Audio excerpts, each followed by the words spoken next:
Emma, capítulo 31. Emma seguía totalmente convencida de que estaba enamorada. Sus ideas solo variaban en lo referente a la intensidad de este amor. Al principio le pareció que lo estaba mucho, luego más bien que poco. Sentía un gran placer en oír hablar de Frank Churchill, y por él mayor placer que nunca en ver al señor y a la señora Weston. Pensaba muy a menudo en el joven, y esperaba carta suya con mucha impaciencia para poder saber cómo estaba, cuál era su estado de ánimo, cómo seguía su tía y qué posibilidades había de que volviera a Randalls aquella primavera. Pero por otra parte se resistía a admitir que no era feliz, y, pasada aquella mañana, luchaba contra la tentación de abandonarse a una vida menos activa que la que tenía por costumbre llevar.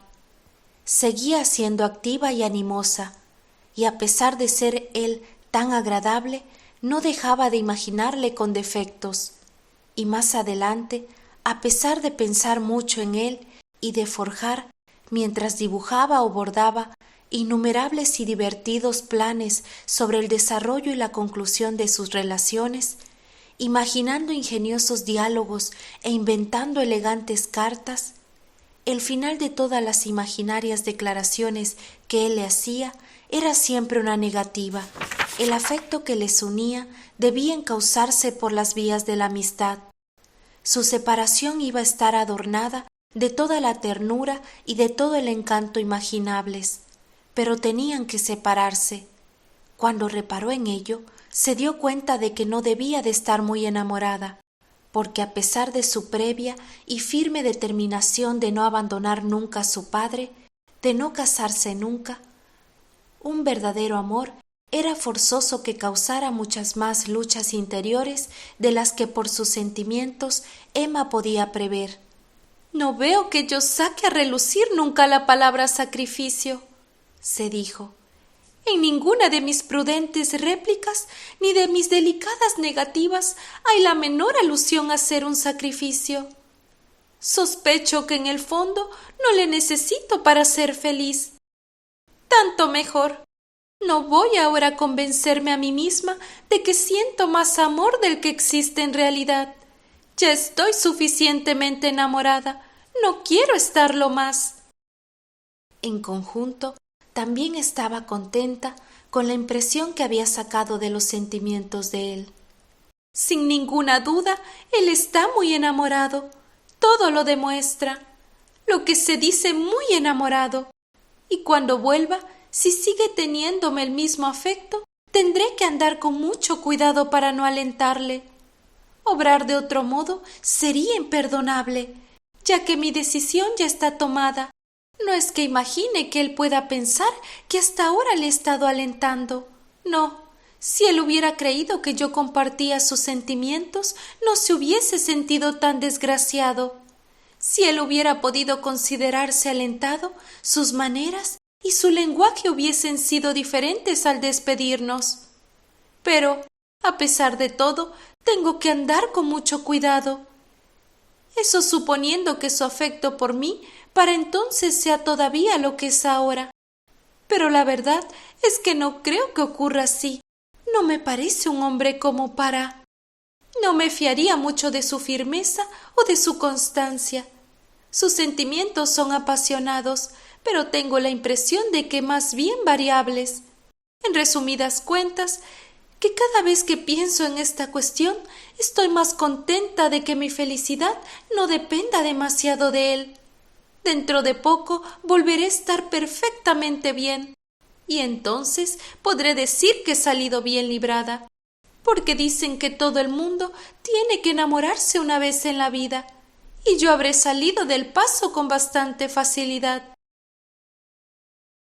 Cuando llegó la carta de Frank para la señora Weston, Emma pudo leerla, y la leyó con tanto placer y tanta admiración que al principio le hicieron dudar de sus sentimientos y pensar que no había valorado suficientemente su fuerza. Era una carta larga y muy bien escrita, que daba detalles de su viaje y de su estado de ánimo, que expresaba toda la gratitud, el afecto y el respeto que era natural y digno el expresar, y que describía todo lo exterior y local que pudiera considerarse atractivo, con ingenio y concisión, pero nada que delatase el tono de la excusa o del interés forzado. Aquel era el lenguaje de quien sentía verdadero afecto por la señora Weston, y la transición de Highbury a Scombe, el contraste entre los lugares en algunas de las primeras ventajas de la vida social, apenas se esbozaba, pero lo suficiente para que se advirtiera con qué agudeza lo había sentido el joven, y cuántas cosas más hubiera podido añadir de no impedírselo la cortesía. No faltaba tampoco el encanto del nombre de Emma. La señorita Woodhouse aparecía más de una vez, y nunca sin relacionarlo con algo halagador, ya fuera un cumplido para su buen gusto, ya un recuerdo de algo que ella hubiera dicho, y en la última ocasión en la que sus ojos tropezaron con su nombre, despojado aquí de los adornos de su florida galantería, Emma advirtió el afecto de su influencia y supo reconocer que aquel era tal vez el mayor de los cumplidos que le dedicaba en toda la carta. Apretadas en el único espacio libre que le había quedado, en uno de los ángulos inferiores del papel se leían estas palabras: «El martes, como usted ya sabe, no tuve tiempo para despedirme de la bella amiguita de la señorita Woodhouse. Le ruego que le presente mis excusas y que me despida de ella». Emma no podía dudar de que aquello iba dirigido exclusivamente a ella. A Harriet se le citaba solamente por ser su amiga. Por lo que decía de Scombe, se deducía que allí las cosas no iban ni mejor ni peor que antes. La señora Churchill iba mejorando, y Frank aún no se atrevía, ni siquiera en su imaginación, a fijar fecha para un posible regreso a Randalls. Pero aunque la carta en su redacción, en la expresión de sus sentimientos, fuese satisfactoria y estimulante, Emma advirtió, una vez la hubo doblado y devuelto a la señora Weston, que no había alimentado ningún fuego perdurable, que ella podía aún prescindir de su autor, y de que éste debía hacerse a la idea de prescindir de ella. Las intenciones de la joven no habían cambiado, solo su decisión de mantenerse en una negativa se hizo más interesante, al añadírsele un proyecto del modo en que Frank podía luego consolarse y encontrar la felicidad, el que se hubiera acordado de Harriet, aludiéndola galantemente como su bella amiguita, le sugirió la idea de que podía ser Harriet quien le sucediera en el afecto de Frank Churchill. ¿Es que era algo imposible?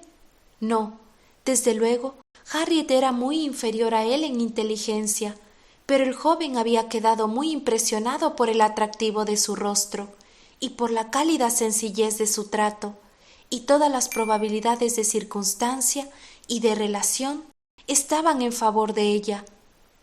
Para Harriet sería algo muy ventajoso y muy deseable. «Pero no debo hacerme ilusiones», se dijo. «No tengo que pensar en esas cosas. Ya sé lo peligroso que es dejarse llevar por estas suposiciones. Pero cosas más extrañas han ocurrido, y cuando dos personas dejan de sentir una mutua atracción, como ahora nosotros la sentimos, este puede ser el medio de afirmarnos en esa especie de amistad desinteresada que ahora puedo ya prever con gran ilusión».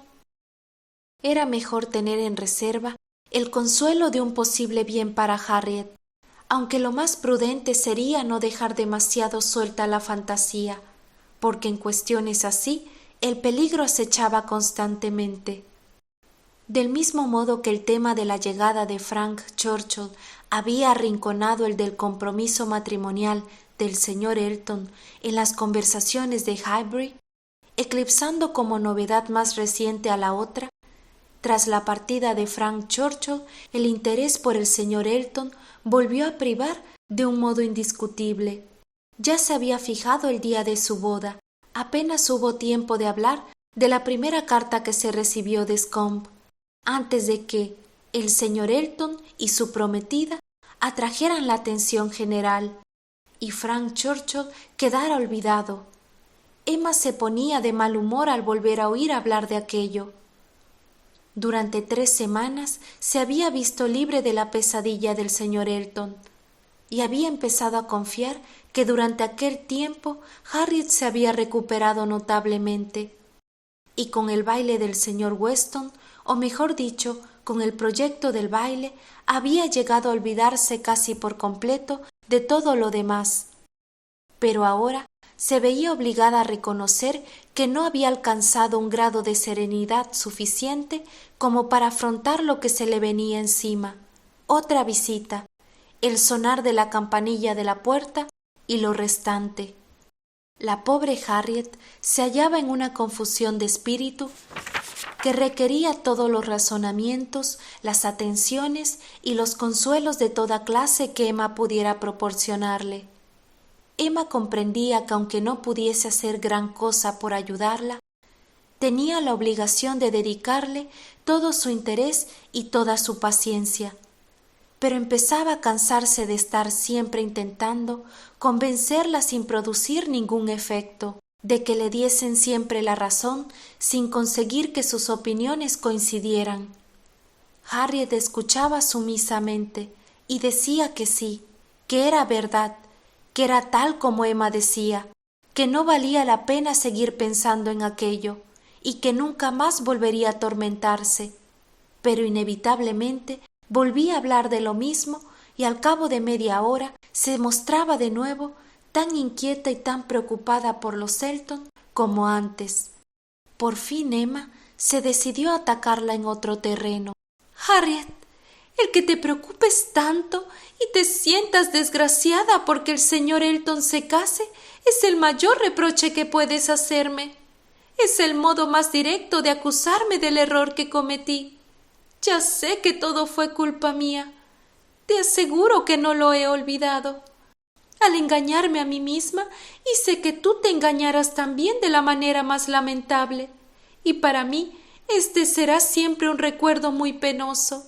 No creas que haya ningún peligro de que lo olvide». Aquello impresionó demasiado a Harriet para dejarle proferir más que unas palabras de viva sorpresa. Emma prosiguió: «Harriet, si te digo que intentes dominarte, no es por mí. Si te digo que pienses menos en esto, que hables menos del señor Elton, no es por mí. Sobre todo por tu propio bien, quisiera que me hicieses caso, por algo que es más importante que mi comodidad, un hábito de imponerte a ti misma, una consideración de cuál es tu deber, una preocupación por tu dignidad, una necesidad de evitar las sospechas de los otros, de cuidar de tu salud y de tu buen nombre, y de recuperar la tranquilidad. Estos son los motivos que me impulsan a insistir tanto en este asunto.